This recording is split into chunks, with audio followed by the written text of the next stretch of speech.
জাতীয় নির্বাচনের আগে গণভোট আর সংখ্যানুপাতিক পদ্ধতি বিআর এর দাবি তুলে জাতিকে বিভক্ত করা হচ্ছে বলে অভিযোগ করেছেন বিএনপির স্থায়ী কমিটির সদস্য সালাউদ্দিন আহমদ। জাতীয় প্রেসক্লাবে আলোচনা সভায় তিনি বলেন, রাজনৈতিক দলগুলোর বিভেদ, জুলাই সনদ বাস্তবায়ন, গণভোট নিয়ে বিতর্ক আসন্ন নির্বাচনের জন্য বড় চ্যালেঞ্জ হয়ে দাঁড়িয়েছে। তিনি দাবি করেন, জুলাই সনদ বাস্তবায়নে জনগণের রায় নেয়ার পক্ষে সবাই একমত হয়েছে।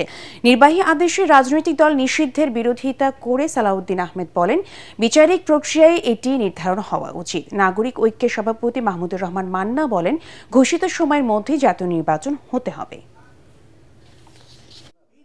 নির্বাচন যাতে অনুষ্ঠিত না হতে পারে এই জন্য কথিত ফ্যাসিস্ট গোষ্ঠী তো ফ্যাসিবাদী গোষ্ঠী তো চেষ্টা করবেই।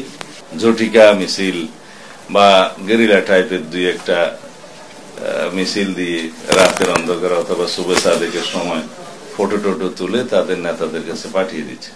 কেউ দিল্লি থেকে, কেউ ফ্রান্স থেকে বয়ান টয়ান দিচ্ছে। এগুলো বাংলাদেশের মানুষ পাত্তা দেয় না।